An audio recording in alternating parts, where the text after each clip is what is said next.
Eu sou a professora Márcia Palferro e hoje eu gostaria de conversar sobre alguns conceitos da administração aplicados à pandemia do novo coronavírus. Vamos lá?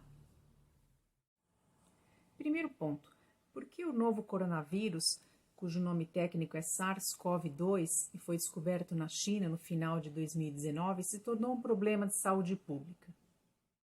Para entender a gravidade da situação, eu recorro a um documento elaborado pelo Departamento de Saúde e Recursos Humanos dos Estados Unidos, que se encontra na sua 4ª edição, editada em 2017.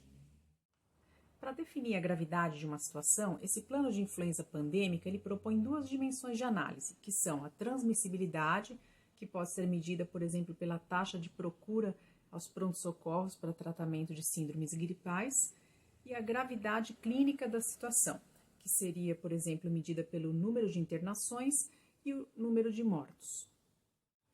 Então, para desenhar um quadro de avaliação da gravidade pandêmica do Covid-19, os norte-americanos utilizaram os dados chineses obtidos até o dia 11 de fevereiro de 2020. Com esses dados, eles traçaram um gráfico. Numa dos eixos, você observa os valores atribuídos para a transmissibilidade e no outro eixo, os valores atribuídos para a gravidade clínica. E a gente percebe que a pandemia do Covid-19 adquiriu uma pontuação que é considerada muito grave, fica muito próxima da situação que a gente teve historicamente com a chamada gripe espanhola, que foi uma pandemia ocorrida em 1918.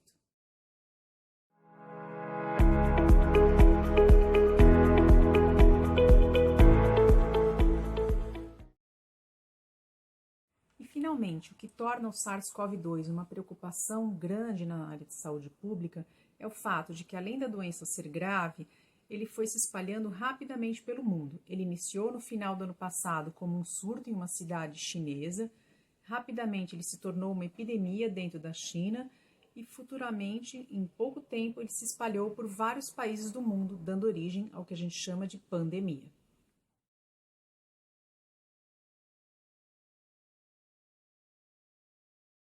Se você quiser entender melhor a dimensão desse problema, eu indico a você, no final deste vídeo, um link para um mapa elaborado pela BBC, com dados que ele coleta do mundo todo e mostra, então, a situação atualizada do Covid-19 a cada dia. Aqui nas ilustrações, eu mostro para vocês um print da tela do dia 14 de maio, que é quando eu gravei este vídeo.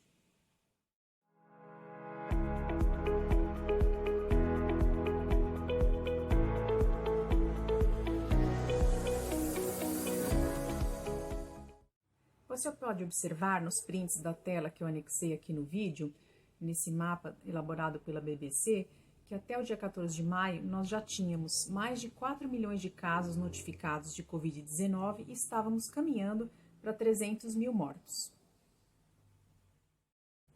Com certeza, diante de um cenário como esse, nós podemos chamar esse evento mundial de catástrofe. Catástrofe, segundo o dicionário Ruais, pode ser definido como: primeiro, um acidente de grandes proporções e, segundo, como um fato de consequências graves. É neste ponto que eu trago a você o primeiro conceito de administração deste vídeo para lidar com a pandemia, que é o conceito de plano de contingência. O que é isso? Um plano de contingência é um plano preventivo, preditivo e reativo, que apresenta uma estrutura estratégica para lidar com uma situação de emergência e minimizar as suas consequências negativas, porque inevitavelmente uma situação dessa trará consequências de ordem econômica e social e, sobretudo, perda de vidas. O primeiro passo de qualquer plano de ação é definir o que fazer. Então, para combater a pandemia causada pelo SARS-CoV-2, o que nós precisamos fazer? Nós estamos lidando com um vírus novo, desconhecido. Ainda não existe nenhum tratamento considerado eficaz e seguro para combater a doença provocada por esse vírus. Então, o que podemos fazer? Prevenir a doença, evitar a sua transmissão. Então, o nosso plano de ação deverá focar principalmente nesse ponto: como diminuir a transmissão do vírus SARS-CoV-2. Sem dúvida, é preciso destinar uma parcela importante de recursos na busca de vacinas que possam impedir a pessoa de adquirir a doença e tratamentos para que aqueles que adquiriram não tenham manifestações graves e possam rapidamente ser curados. Mas o que nós podemos fazer de imediato e que trará resultados mais rápidos são as medidas de prevenção. Então, é sobre elas que eu vou concentrar a reflexão deste vídeo, ok? Para falar de prevenção, eu preciso entender como é que acontece a transmissão do novo coronavírus. A transmissão se dá por meio do contato com uma pessoa infectada, que não necessariamente apresenta sintomas, pode ser uma pessoa assintomática. Esse contato pode ser direto por meio de toque, né? Então contato pela mão, ou por objetos contaminados por essa pessoa. Além disso, quando falamos, tossimos ou espirramos, gotículas contendo esse vírus podem ser expelidas e infectar a pessoa que está próxima da outra. E quais são as medidas eficientes para a prevenção de contato que nós temos à disposição hoje, que são consideradas eficazes conforme os dados trazidos pela ciência? Nós temos o isolamento, o distanciamento, o lockdown e o uso de máscaras. Eu vou explicar cada um deles. O isolamento é uma medida para separar as pessoas doentes das não doentes. Então, as pessoas infectadas pelo SARS-CoV-2 devem ser separadas daquelas que não estão infectadas para impedir o contato. Isso poderia ser feito, teoricamente, no ambiente hospitalar e também no ambiente domiciliar. Para que essa ação do isolamento seja eficiente, é preciso saber quem de fato tem a doença. E no Brasil, ao contrário do que a Organização Mundial de Saúde recomenda, não estão sendo realizados testes em massa. Isso significa que nós não sabemos quem tem ou não Covid-19. Muitas vezes, os pacientes considerados assintomáticos, eles já podem transmitir a doença para outros, e assim nós não conseguimos quebrar esse ciclo. Outro problema que ocorre no Brasil é a dificuldade de algumas residências. Algumas pessoas têm moradias muito pequenas, é impossível isolar o paciente doente dos demais familiares. Muitas vezes a comunidade em que a pessoa vive é inviável ela permanecer em casa o tempo todo. Então esse isolamento acaba sendo muito mais teórico do que prático e não funciona 100% na nossa realidade. Eu não estou dizendo que o isolamento não é uma medida importante e que ela não deva ser adotada no Brasil, mas é preciso olhar para a nossa realidade, que é um país cheio de desigualdades. Então, por exemplo, uma medida que vem sendo adotada aqui é a ajuda financeira para as famílias de baixa renda. Isso é uma medida muito importante para que famílias que vivem do trabalho informal possam, de fato, permanecer mais tempo na sua casa, evitando deslocamentos e contaminação com outras pessoas. O distanciamento social é uma das poucas medidas que demonstra alta eficácia na prevenção do contágio. Quando nós não temos condições de saber quais as pessoas contaminadas e as que não estão, diminuir a interação entre as pessoas de modo geral contribui significativamente para diminuir a transmissão. Para isso, é preciso o fechamento de algumas atividades, mantendo apenas aquelas consideradas essenciais. O distanciamento social é uma medida importante também para que o sistema de saúde não entre em colapso, para que as pessoas se contaminem gradativamente, ou seja, não vamos ter toda a população contaminada ao mesmo tempo, fazendo com que o sistema seja capaz de atender essas pessoas. É o que nós chamamos de achatamento da curva e que a gente tem ouvido falar bastante na mídia de modo geral. Pensando em termos de gestão, não podemos perder, no meio do nosso plano de ação, o objetivo principal. Qual é o objetivo? Evitar a transmissão. Já que é uma doença que não tem cura, nós queremos focar principalmente em ações de prevenção. Alguns governos têm aplicado medidas de rodízio de veículos. Como isso contribui para o distanciamento social? Ao fazer um rodízio de veículos, você fatalmente forçará algumas pessoas a utilizarem o transporte público, fazendo com que esse transporte público fique mais cheio e, portanto, aumente a interação entre as pessoas. Por outro lado, os veículos, quando estão nas ruas, por maior que seja o congestionamento, geralmente a quantidade de pessoas dentro de cada veículo é pequena, invariavelmente apenas uma pessoa por veículo, apenas o motorista. Então, algumas medidas não fazem sentido. É preciso pensar exatamente qual é o nosso objetivo antes de implementar uma ação. Então, limitar o número de pessoas que adentram o estabelecimento essencial. Limitar o tipo de estabelecimentos que poderá ser aberto ou não, mantendo apenas serviços essenciais, são medidas que melhoram o distanciamento social. Agora, realizar rodízio de veículos, me parece que não. Quando as medidas de distanciamento e isolamento são insuficientes para impedir o contágio, para diminuir a transmissão, para deixar os serviços de saúde mais desafogados, nós precisamos implantar medidas mais restritivas, que é o chamado bloqueio total. termo em inglês conhecido como lockdown. O objetivo do lockdown é limitar ainda mais a interação entre as pessoas, impedindo por um curto período de tempo a realização de qualquer atividade, com exceção daquelas consideradas absolutamente essenciais, como a pessoa adquirir alimentos ou medicamentos. Qualquer outro tipo de saída de casa será não autorizada.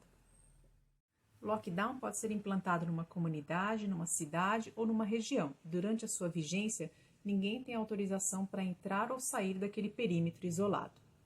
A última ação que eu gostaria de abordar neste vídeo é o uso obrigatório de máscaras. Com essa ação, você impede a passagem das gotículas para o ar. Com isso, elas não vão nem contaminar a pessoa que está próxima de você, quando você fala, tosse ou espirra, e nem contaminar as superfícies que estão ao seu redor. Então, ela pode ser uma medida bastante eficaz se todos utilizarem a máscara.